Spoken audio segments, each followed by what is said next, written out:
Le titre du livre, Le terrain de guerre de la pensée. L'auteur de ce livre, c'est Joyce Meyer. Maintenant, nous sommes au chapitre 2, partie 1, une nécessité importante, une nécessité importante. Cette écriture seule nous permet de connaître combien important consiste ce que nous pensons exactement. Le passage, c'est « Ainsi tel qu'il pense dans son cœur, il est comme il pense. » Proverbe 23, verset 7. Tel qu'il pense dans son cœur, tel il est. Proverbe 23, 7. Les pensées sont très puissantes et d'après l'écrivain du livre de Proverbes, ils ont la capacité de créer. Si nos pensées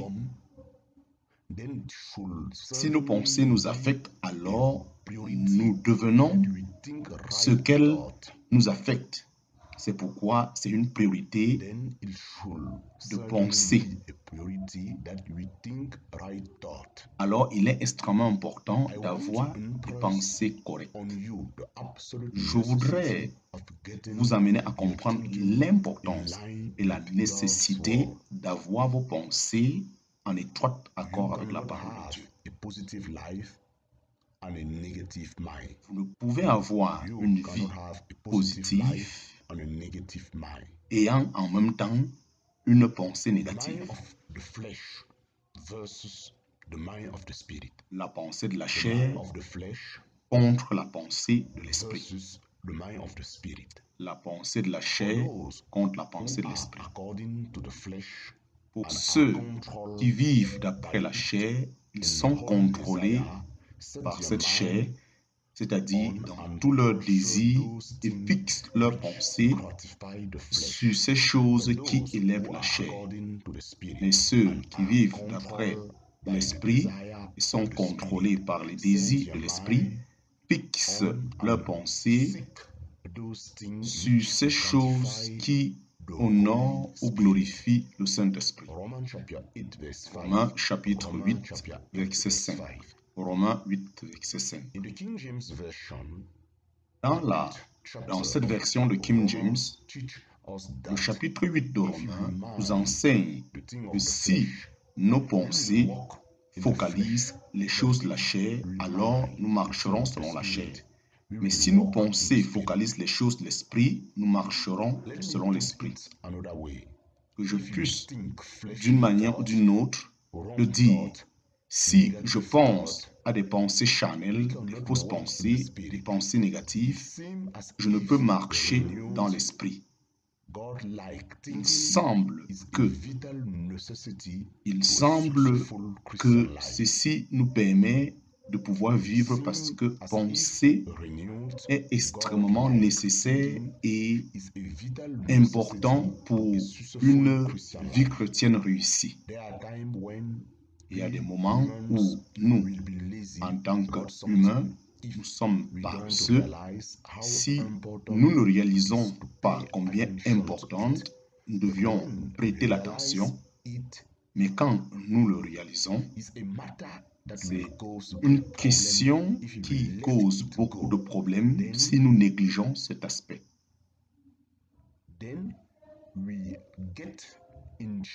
Ainsi, nous devions prendre la responsabilité et se décider parce que c'est un aspect important.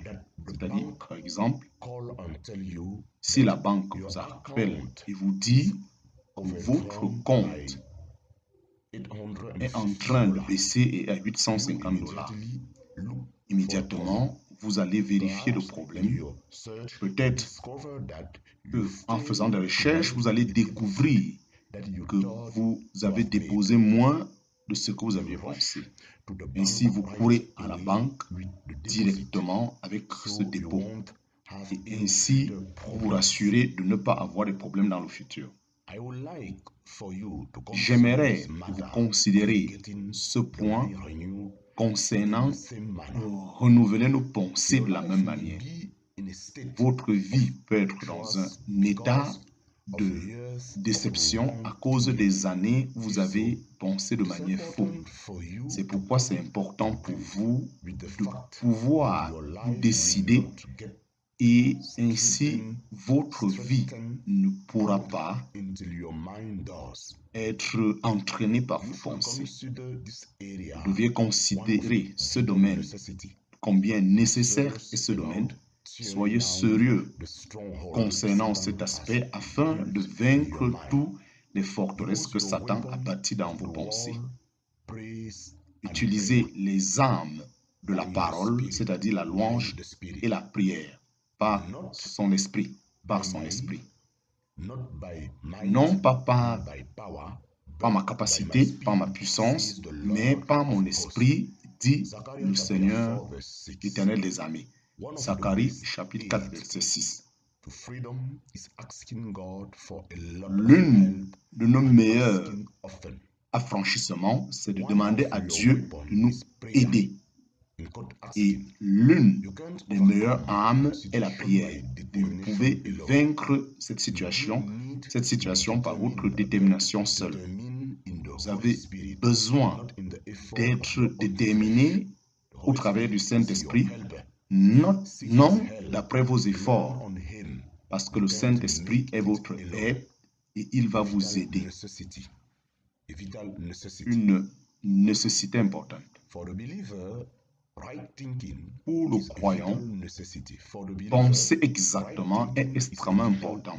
Pour un croyant, penser exactement est important. Ainsi, ce qui est extrêmement important, c'est quelque chose qu'on ne peut pas mépriser. Ainsi, nous nous rendons compte que le cœur est important, la mesure du sang aussi est importante. Sans ça, nous n'avons pas de vie. Ainsi, le Seigneur a placé en moi cet aspect très important concernant les temps de prière, de la parole. Et c'est ainsi que j'ai eu plusieurs moments pour me discipliner jusqu'à ce que le Seigneur m'a présenté que ceci était très vital.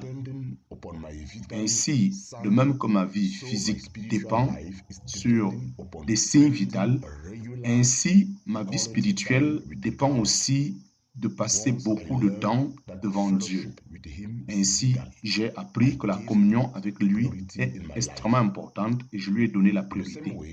De la même manière, lorsque j'ai réalisé que penser de manière correcte est vital et promet la victoire, ainsi, ceci est devenu très important concernant ce que je pense et ce que je choisis jour après jour.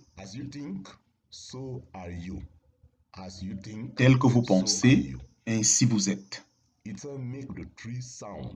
Oui, dites que le fruit est bon, c'est-à-dire en bonne santé, très bien, et que son fruit est bon, ou dites que le fruit est mauvais, c'est-à-dire il est mauvais, et que le fruit aussi est mauvais, c'est-à-dire l'arbre est mauvais et le fruit, parce que l'arbre est reconnu par ses fruits.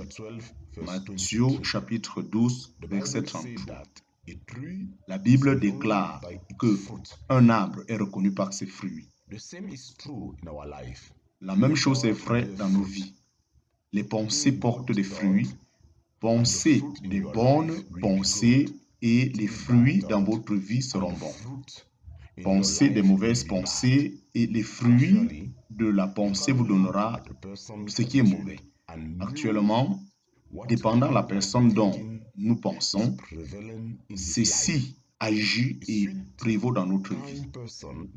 Ainsi, une personne qui pense correctement, de la même manière, cette personne qui est mauvaise ne peut pas avoir de bonnes pensées.